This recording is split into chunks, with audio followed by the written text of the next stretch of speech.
আসসালামু আলাইকুম, নমস্কার বন্ধুরা। আপনারা দেখছেন গ্রিন ডুয়ার্স। তো গ্রিন ডুয়ার্স চ্যানেলে আজকে দেখতে পাচ্ছেন কিছুদিন আগে আমি একটা বেগুন গাছ গ্রাফটিং করেছিলাম। এই হলো জংলি বেগুন, এটাকে বলা হয়। এটা জঙ্গলে পাওয়া যায়। গাছটাতে প্রচণ্ড কাটা। তো এই বেগুনের গাছের মধ্যে, জঙ্গলি বেগুনের গাছের মধ্যে আমি গ্রাফটিং করেছিলাম। এই হলো সেই গ্রাফটিংয়ের রেজাল্ট। এটা হলো গ্রাফটিং করেছিলাম কিছুদিন আগে। তো এই জায়গাটায় দেখা যাচ্ছে আমি গ্রাফটিং করেছি। এই জায়গাটায় গ্রাফটিংটা আছে। তো এটাতে সাকসেস হয়ে গেছে, দেখুন ভালো করে। এই গ্রাফটিং সাকসেস হয়ে এটাতে ফুলও এসে গেছে।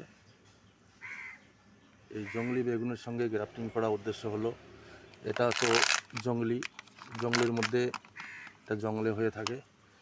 এটা যদি জঙ্গলের মধ্যে আমরা করে থাকি গ্রাফটিং, তাহলে এটাতে ভাইরাসটা কম আসবে এবং পোকামাকড় খুবই কম হবে। আর এটা একটাই লাভ হলো যে এই বেগুনের গাছটা আপনার মোটামুটি 8-10 বছর আরামসে ফল দিয়ে যাবে। টবের মধ্যে বা বালতির মধ্যে লাগিয়ে রাখবেন, 8-10 বছর ফল দিয়েই যাবে।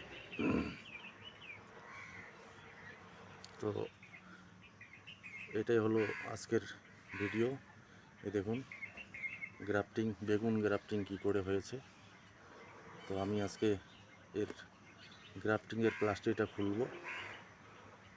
খুলে আপনাদেরকে দেখাবো কীভাবে জয়েন্টটা নিয়েছে। এই গ্রাফটিংয়ের প্লাস্টিকটা খুলছি আমি।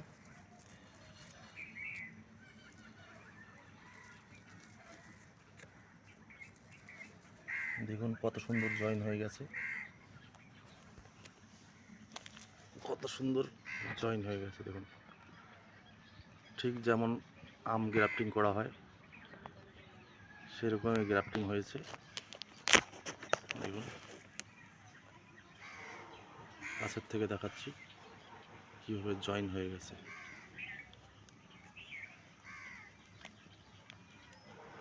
এভাবে আপনারাও করতে পারবেন অবশ্যই। এর মধ্যে কোনো জাদু নেই, কোনো ম্যাজিক নেই। দেখুন বেশি দিন হয়নি, এটা মোটামুটি 20-22 দিন হয়েছে করেছি আমি। তো বন্ধুরা, এটার সাথে গ্রাফটিং করার উদ্দেশ্য হলো এটাতে রোগ বালাইটা আসবে না। খুব সুন্দর একটা সতেজ গাছ হয়েছে। দেখুন আমি দুটো করেছি, দুটোর মধ্যে একটা মিস হয়ে গেছে, একটা খুব সুন্দর হয়েছে। তো বন্ধুরা, সুস্থ থাকবেন, ভালো থাকবেন, অবশ্যই গাছ লাগাবেন। আজকের ভিডিও এতটুকু থাকলো।